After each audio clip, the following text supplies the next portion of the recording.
So in this video, I'd like to go through 2017, the acid-base pH and indicator question 9, which you can see here. Question 9, the start of it is all about some of the theory. Define a base. A base is a proton acceptor. A conjugate acid-base pair, according to Bronsted-Lowry theory. So that is an acid and a base that differ by a proton. And then what is the conjugate acid of H2O for the final 3 marks? So for that part of the question, we just need to have a look. We've got H2O, and if it's the conjugate acid that we're looking for,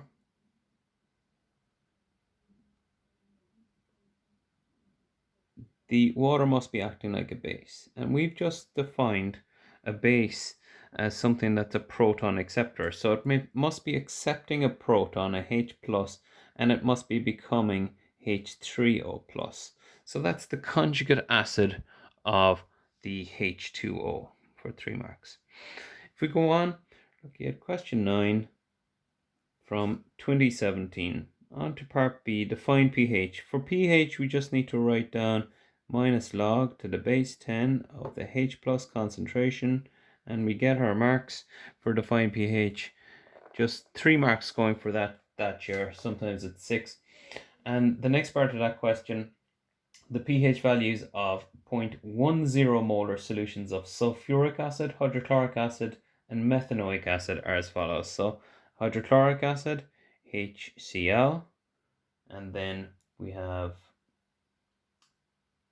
sulfuric. Actually, the order that they've given them to us is sulfuric, H2SO4, HCl, and then methanoic, which is CH3COOH. It's always the same acids that they bring up. This being a weak acid, this being a dibasic, and this being monobasic. So they're all 0.1 molar. They're all 3 of them are that, but the pHs that they've given us are 0.70 and 1.00 and 2.37 as the pHs of those 3. Now, the question that they ask us is in terms, part 1 is in terms of hydrogen ions, account for the difference in the pH values of the hydrochloric acid and the sulfuric acid. Why, while they have the same molarities, why do they have a different pH? Well, the reason is that this one here, H2SO4, is a dibasic acid. So H2SO4 will break up and it'll give us 2 H's for every 1 H2SO4. So that gives us more H+ ions, and as a result its pH is lower. So it's all about the difference in strength of these acids, whereas the HCl, when that breaks up, it'll give us a H+ and a Cl-. So we'll have a 1:1 ratio. So it won't give us more than it has itself. So that's the reason for the sulfuric acid having a lower pH than the hydrochloric acid. In part 2 of this question, we're looking at hydrochloric acid and methanoic acid. And the main thing that you have to mention here is that, well, the methanoic acid, actually I've written down ethanoic acid, haven't I? Difference is just a CH3 or CH2 even. So, but the methanoic acid in any case, the HCOOH, is a weak acid. And the weak acid doesn't dissociate fully. So for that reason, you're going to have to be given a Ka, a dissociation constant. So it doesn't give us all of the H+ ions that it has to give up. So that's the reason why the pH is greater for the weaker acid than it is for the strong acid of HCl. 12 marks going for all of part B there. And part 1 and 2, I should say. Part 3 and 4 is using the pH value given for the methanoic acid, calculate the value of the dissociation constant for a start. So that's part 3 of part B of question 9 from 2017. So we're looking at methanoic acid. This HCOOH essentially is what it is. But in any case, we're looking. They've given us the pH, haven't they? The pH of this is equal to 2.37, and they've given us the molarity of the acid, which is equal to 0.10 moles per liter. And the first thing that we're looking for is the Ka. Okay, so we're going to be aiming towards this formula, which says that the H plus concentration is equal to the square root of the Ka by the Ma. That's what we're aiming towards. Now, we have the Ma. Right now, we don't have the H plus concentration either, so we're going to have to go back a step, and we're going to have to use the inverse of the pH formula. So we're going to say, okay, the H plus concentration is equal to the antilog of the minus pH.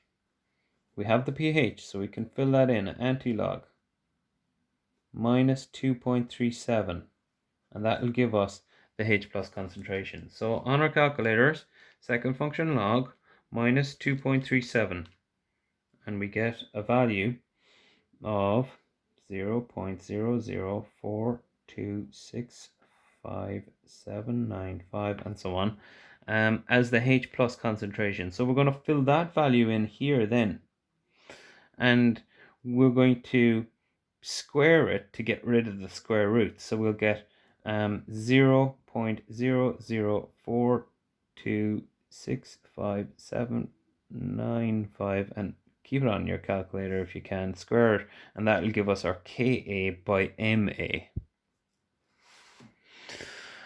So I'm going to square it and get an answer for that. Now, our Ka is what we're looking for. Our Ma is 0.10. So that's the value that we have there. We divide both sides by 0.10. We'll get our Ka.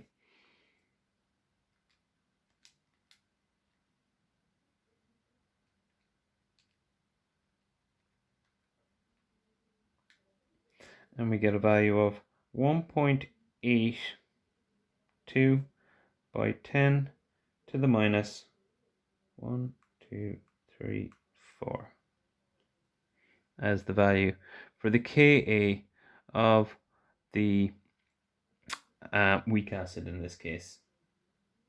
So that's part 3. On to part 4 of the question. So now that we have this value, we may be using it again.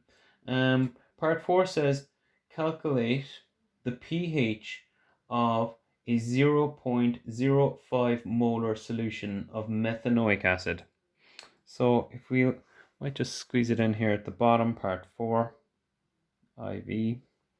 So again, we're looking for the pH of methanoic acid. We're talking about methanoic acid. Obviously we're going to be using a different pH value this time, and we're using a different Ma as well, because they've told us in the question in part 4 that it's 0.05 molar. So again, we kind of start the same way, HCOOH. In this case, we're looking for the pH. That's what we're looking for. And we have been told the Ma as 0.05, and we've just calculated the Ka, which is 1.82 by 10 to the minus 4. And we know that the H plus concentration would be equal to the square root of the Ka by the Ma. So if we multiply the two of these together and square root it, we'll get the H plus concentration. So that would be the square root of 1.82 by 10 to the minus 4 multiplied by 0.05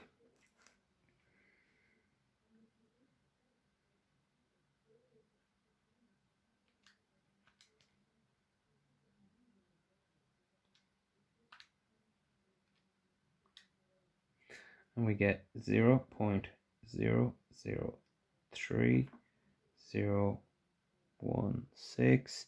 And then if we fill that into our minus log to the base 10 of the H plus concentration, we will find the pH.